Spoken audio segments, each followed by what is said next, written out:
طریقہ ہے، حضور اکرم صلی اللہ علیہ وسلم کا طریقہ اگر ہماری زندگی میں نہیں ہے تو ہم مسلمان اپنی جھوٹی زبانوں سے دعویٰ کرتے ہیں، جھوٹا دعویٰ ہے۔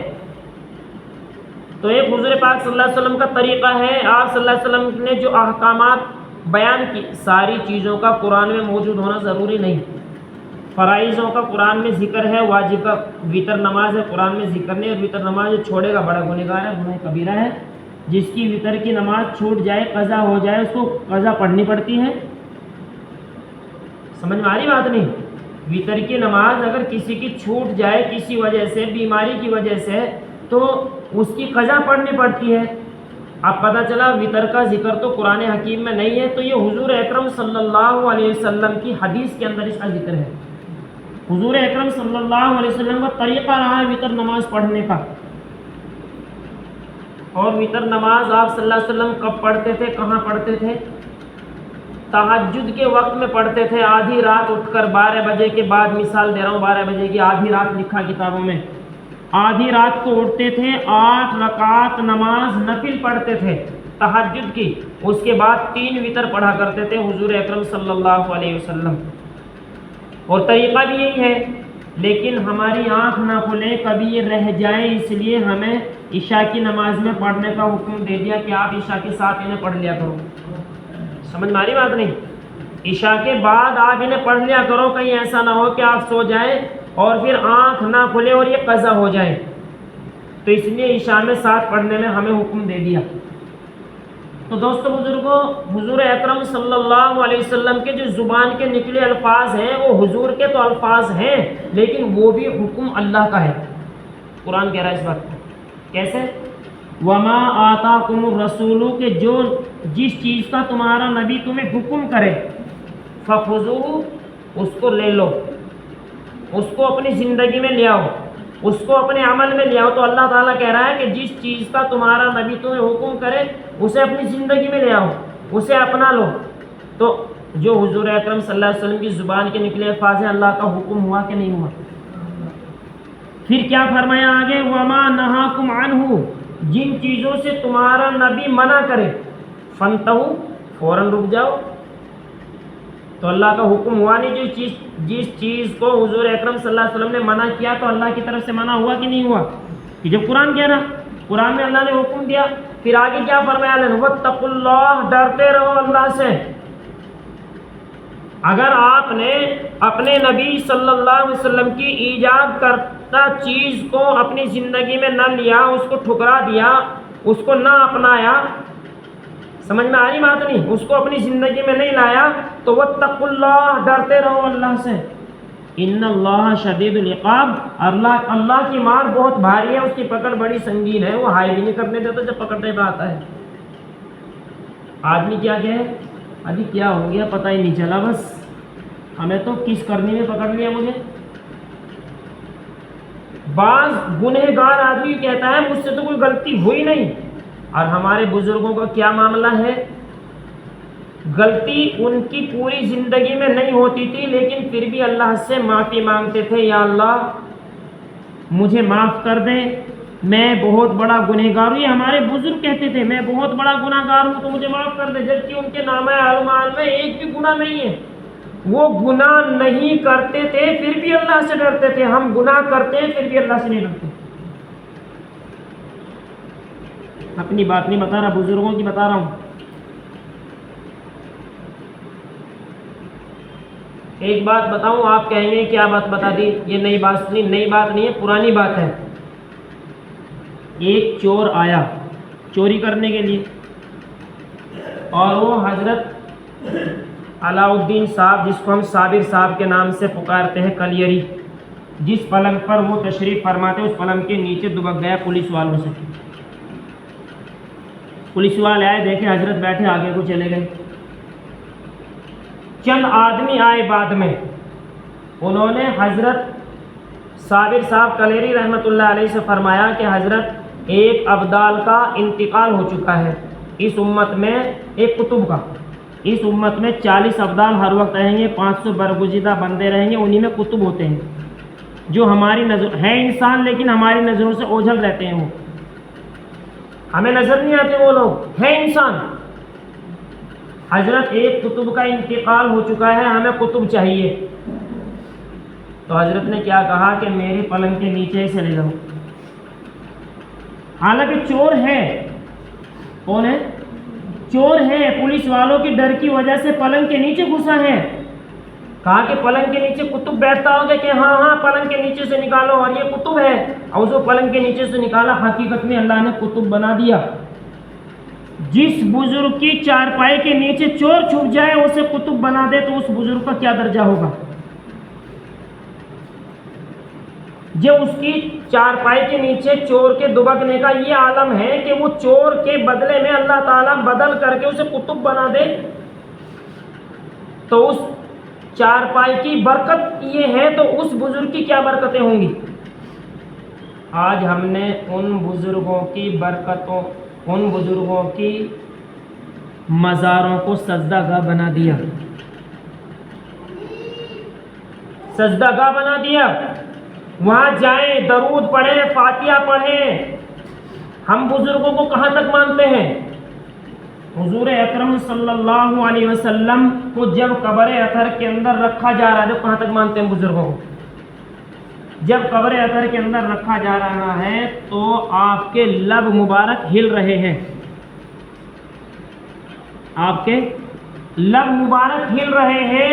حضرت علی کرم اللہ وجہہ نے اپنے کان حضور اکرم صلی اللہ علیہ وسلم کے لب سے ملائے کہ کیا ارشاد فرما رہے ہیں؟ یوں کہہ رہے تھے، یا اللہ میرے بعد میری امت کا کیا ہوگا، یا اللہ میرے بعد میری امت کا کیا ہوگا، یا اللہ میرے بعد میری امت کا کیا ہوگا۔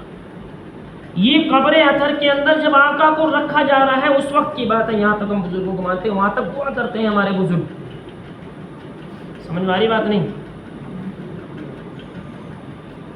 ایک بزرگ سے، نام تو میرے ذہن میں ان کا ہے نہیں، نام تو یاد ہے لیکن جگہ کا یاد نہیں کہ کون سی جگہ کے ہیں۔ حافظ عبد الرشید، بڑے بزرگ ہوئے اب سے 150 سال پہلے یا اس سے بھی زیادہ زمانے میں۔ ان سے 2 آدمی آ کر کے بیعت ہوئے، 2 آدمی طالب علم ہیں، دونوں بیعت ہوئے، انہوں نے بیعت کر لیے۔ دونوں چور تھے، کس چیز کے؟ کسی کے کھیت میں سے ساگ توڑا، اپنے استاد کو لا کے کھلا دیا، کسی کے کھیت میں سے گنا لائے، اپنے استاد کو کھلا دیا۔ استاد سمجھ رہے ہیں کہ یہ اپنے کھیت میں سے لاتے ہوں گے، ایسی چوری کرتے تھے۔ لیکن ان میں سے ایک کا انتقال ہو گیا، ابھی ان کے شیخ زندہ ہیں۔ ہم تو پیروں کو یہاں تک مانتے ہیں، ابھی پیر صاحب زندہ ہیں، مرید کا انتقال ہو گیا۔ جب قبر کے اندر رکھا گیا تو دوسرے دوست نے اس کو خواب میں دیکھا، پوچھا کیا گزری؟ فرمایا کہ اللہ کی پکڑ، عذاب بڑی صورت سے تیزی سے میری طرف کو چلا، لیکن پیر صاحب سامنے آ گئے، کہا کہ یہ ہمارا آدمی، اس کو عذاب نہیں ہوگا، عذاب پیچھے ہٹ گئے۔ آدمی کہتے ہیں دیوبندی پیروں کو نہیں مانتے، ہم تو یہاں تک مانتے ہیں۔ اور دیوبندی اور بریلوی کوئی مسلک نہیں، خدا کی قسم۔ حضور اکرم صلی اللہ علیہ وسلم نہ کسی کو دیوبندی بنا کے گئے، نہ کسی کو بریلوی بنا کے گئے، نہ کسی کو اہل حدیث بنا کے گئے، نہ کسی کو جماعت اسلامی بنا کر کے گئے، نہ کسی کو شیعہ اور سنی بنا کر کے گئے ہیں۔ حضور اکرم صلی اللہ علیہ وسلم تو امت کو امت بنا کر کے گئے ہیں۔ فرقوں میں تو ہم بٹ گئے، فرقوں میں تو ہم بٹ گئے۔ حضور اکرم صلی اللہ علیہ وسلم تو امت بنا کر کے گئے ہیں، جس سطح پر امت کو حضور اکرم صلی اللہ علیہ وسلم چھوڑ کے گئے تھے اس سطح پر امت آ جائے، اس کی ہم سب کو محنت کرنی ہے۔ یہ فرقہ پرستی ختم ہو جائے، فرقہ پرستی ختم ہو جائے۔ دوستو بزرگوں، اور بہت سارے واقعات ہیں بزرگوں کے، خیر میں نے قرآن کریم کی ایک آیت پڑھی تھی، اس سے متعلق مجھے کچھ بات عرض کرنی ہے۔ کل نفس ذائقۃ الموت، ہر جاندار کو موت کا ذائقہ چکھنا ہے، ہر جاندار موت ذائقہ فرمایا اللہ تعالیٰ نے۔ ذائقہ یا تو کڑوا ہوتا ہے یا میٹھا ہوتا ہے، کیوں جی؟ نمکین، کھٹا، کڑوا، میٹھا، یہ تو ذائقے ہوتے ہیں۔ مزہ تو کھٹے میں بھی آتا ہے، بعض مرتبہ اللہ نے مزہ نہیں فرمایا موت کا مزہ چکھنا، بلکہ ذائقہ فرمایا۔ موت کا ذائقہ ہر جاندار کو چکھنا ہے۔ دوستو بزرگوں، ایک آدمی ہے، اس کا اولاد بھی بہت ساری ہے،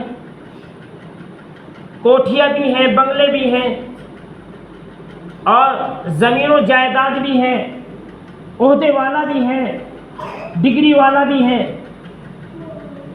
اب اس کا انتقال ہو گیا، اب اس کو نہلانا دھلانا کفنانا اپنے ساتھ کیا لے گیا؟ بتاؤ، عہدے ڈگری اس کے ساتھ گئے، اس کی اولاد ساتھ گئی، اس کے مکانات ساتھ گئے، محل ساتھ گئے، کیا چیز ساتھ گئی؟ صرف اس کے اعمال ساتھ گئے، چاہے اچھے عمل ہیں چاہے برے عمل ہیں، یہ دونوں عمل ہیں، دونوں عمل ساتھ جائیں گے۔ یاد رکھنا، اگر بغیر توبہ کے آدمی مر گیا، ایک آدمی گناہ کرتا ہے، گناہ اس سے ہو گیا، دوسرا گناہ، تیسرا گناہ، پتہ نہیں کتنے گناہ اس نے کر لیے۔ جب یہ آدمی گنہگار، جس کو ہم سمجھتے ہیں کہ اب اس کی مغفرت نہیں ہوگی، اتنا گنہگار ہو گیا۔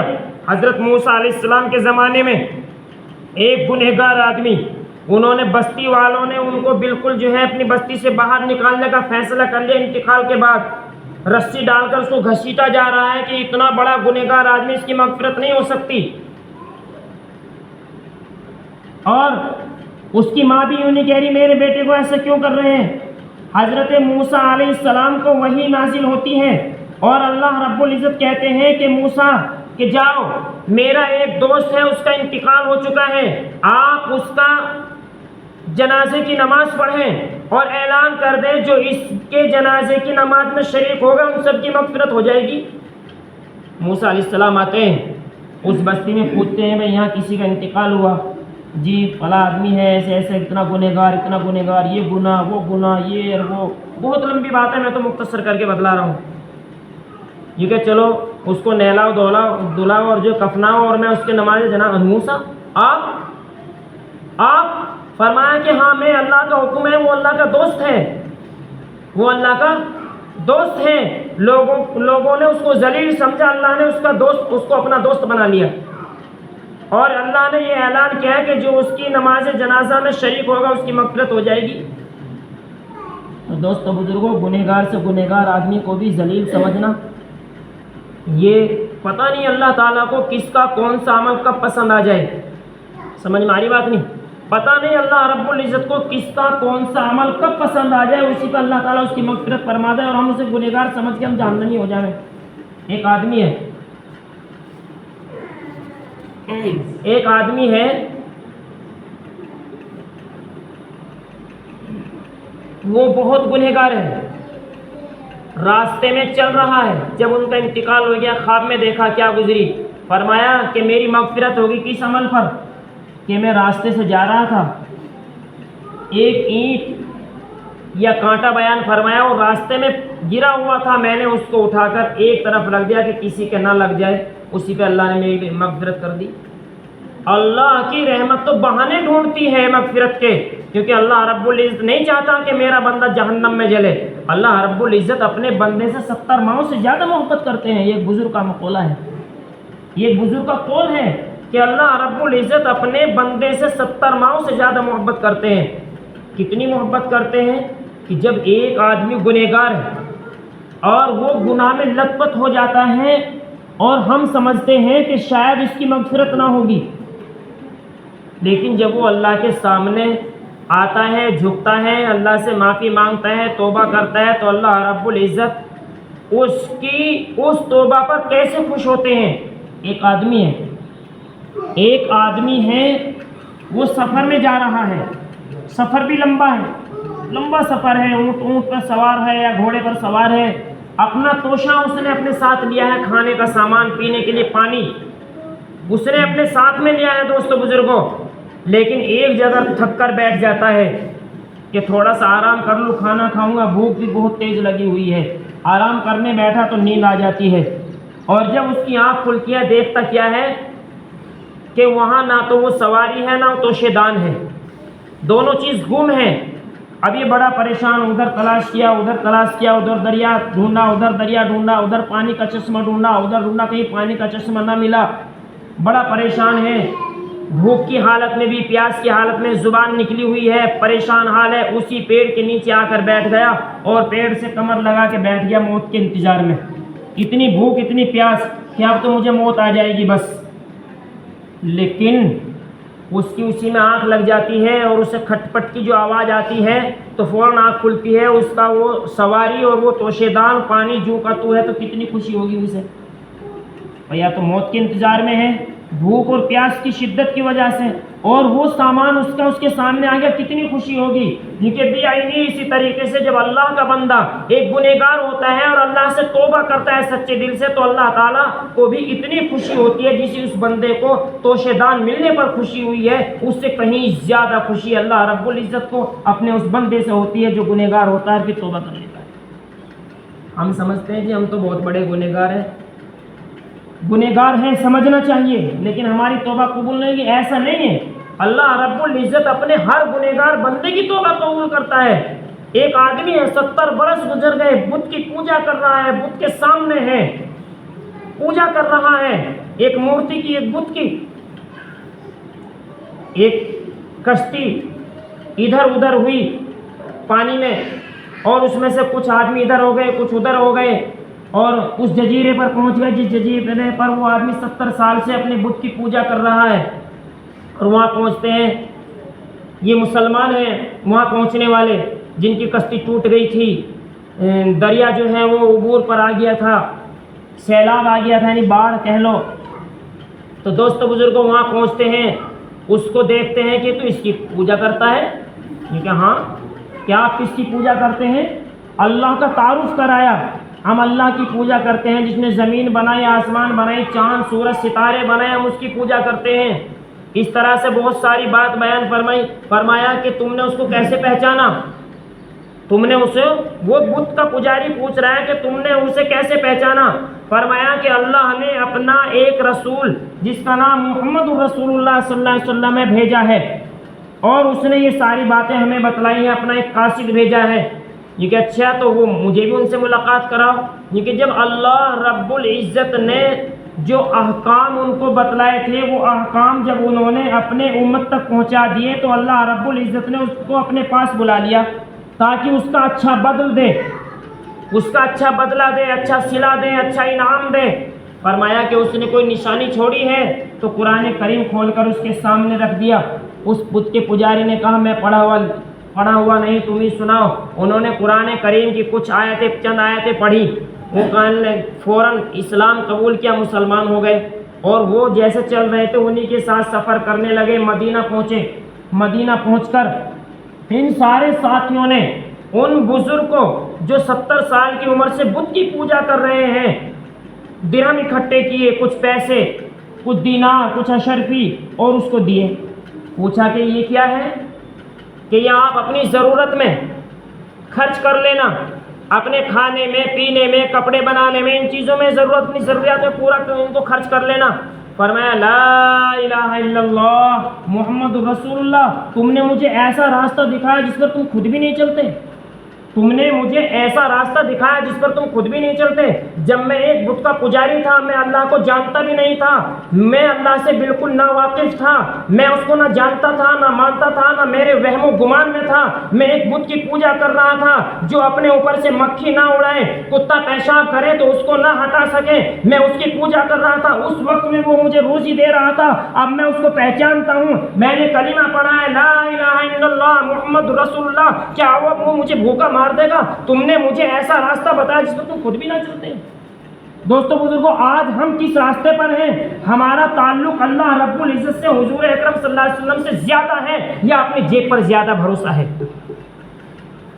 یہ 20 روپے ہیں، یہ 20 روپے آ چکے ہیں. دوستو بزرگوں، ہم کیا سمجھتے ہیں کہ مسجد میں ایک بلب آ جائے گا، ایک ہولڈر آ جائے گا، اس سے ضرورت پوری ہو جائے؟ کیا یہ ایمان ہے؟ خدا کی قسم یہ کمزور درجے کا ایمان ہے. 100 روپے ہیں، 100 روپے میں سے 10 روپے ہم نے اللہ کے راستے میں صدقہ کر دیے، کسی غریب کو دے دیے، اور اب ان 100 روپے میں سے پوچھا جائے کتنے بچے؟ کہنے والا کہے گا، عقل کہے گی کہ 90 روپے بچے ہیں. خدا کی قسم 190 بچے ہیں. جو آدمی یوں کہتا ہے 90 بچے، جھوٹا ہے، پلندہ ہے. حضور اکرم صلی اللہ علیہ وسلم کی شریعت پر اس کا ایمان نہیں. جو یوں کہے گا کہ 90 بچتے ہیں، اس کا حضور اکرم صلی اللہ علیہ وسلم کی شریعت پر ایمان نہیں ہے۔ نبی نے خبر دی، اللہ نے خبر دی، 1 روپیہ صدقہ کرو آپ کو 10 ملیں گے، 10 روپے صدقہ کرو آپ کو 100 ملیں گے۔ خدا کی قسم یہ تو 190 ہیں، کیونکہ 100 میں سے 10 خرچ کر دیے ہیں، 190 ہیں۔ یہ ایمان جب تک ہمارا ہے تو ہم مسلمان ہیں، اگر یہ ایمان نہیں ہے تو ہم مسلمان نہیں ہیں۔ یہ عقیدہ ہمارا نہیں ہے تو ہم مسلمان نہیں ہیں۔ سوچے، غور کریں اپنے آپ کو، ہم کتنے پانی میں ہیں۔ حضرت فاطمہ رضی اللہ عنہ کے پاس کچھ درہم ہیں، حضرت علی رضی اللہ عنہ موجود ہیں۔ ایک سائل آ گیا، حضرت علی نے کہا کہ وہ درہم اس کو دے دو، 6 درہم ہے غالباً۔ دوستو بزرگوں، حضرت فاطمہ نے کہا کہ یہ تو ضرورت کے لیے رکھے تھے کہ ہاں ہم کیا مزاح ہے دے دیں، ان کو دے دیا۔ حضرت علی باہر نکلتے ہیں، ایک آدمی ملا، کہا کہ علی اونٹ خریدتے ہو؟ فرمایا کہ میرے پاس دام نہیں جو اونٹ خریدوں، کہ ادھار لے لو۔ کتنے کا؟ 140 کا۔ 140 کا لے لیا۔ دوسرا آدمی آیا اور اس نے کہا کہ علی اونٹ بیچتے ہوں؟ کہ ہاں بیچتا ہوں۔ کتنے کا؟ 200 کا۔ 200 کا بیچ کر کے 140 اس کے پہنچائے، 60 حضرت فاطمہ رضی اللہ عنہا کو دیے۔ حضرت فاطمہ نے پوچھا یہ 60 کیسے کہ اس 6 کے بدلے میں، اس 6 کے بدلے میں۔ حضرت فاطمہ بیمار ہے، حضرت علی نے انار لا کر کے دیا کہ آپ انار کھا لیں۔ ایک سائل آ گیا، اس انار کو اس سائل کو دے دیا حضرت فاطمہ نے۔ ایک آدمی آیا یا ایک عورت آئی اور حضرت علی کو 10 انار دے کر کے گئے۔ حضرت علی نے ایک انار اپنی جیب میں رکھ لیا کہ دیکھتا ہوں حضرت فاطمہ کا کیسا عقیدہ ہے، اور 9 لے جا کر کے اس کو دیے کہ یہ لو، یہ تمہارے انار ہیں۔ حضرت فاطمہ گنتی ہے 1 2 3 4 5 6 7 8 9۔ فرمایا علی لے جا، یہ میرے نہیں، ایسا یقین ہونا چاہیے۔ علی لے جا، یہ میرے نہیں ہے، میں نے 1 خرچ کیا ہے، اللہ کا وعدہ ہے کہ بدلے میں 10 ملیں گے، میرے ہوتے تو 10 ہوتے، یہ 9 ہے، یہ میرے نہیں، علی ان کو لے جاؤ میری۔ حضرت علی نے جیب سے نکالا، فرمایا کہ 10 ہی ہیں، میں تو تیرے ایمان کو پرکھ رہا تھا۔ دوستو بزرگ، ایسا یقین جب تک ہمارا نہیں بنے گا ہم کامل مومن نہیں ہو سکتے۔ یہ تو اللہ کا احسان ہے کہ کمزور درجے پہ، کمزور ایمان پر، کمزور یقین پر اللہ رب العزت ہمیں اپنا دوست بنا لے، ہمیں جنت دے دے۔ یہ تو اللہ کا احسان ہے دوستو بزرگوں۔ اگر اللہ ہمارے کسی عمل سے خوش ہو کر ہمیں جنت میں پہنچا دے یا اپنی رحمت خاصہ ہم پر نازل فرما دے، یہ تو اللہ کا احسان ہے۔ ہم سمجھتے ہیں کہ بھئی یہ بس اسی طرح سے گاڑی چل رہی ہے، ایک آ رہا ہے، ایک جا رہا ہے، ایک مر رہا ہے، ایک زندہ ہو رہا ہے۔ نہیں دوستو بزرگ، اس کے پیچھے بہت بڑا معاملہ ہے، اس کے پیچھے بہت بڑا فیصلہ ہونے والا ہے، بہت بڑے یقین کی ہمیں ضرورت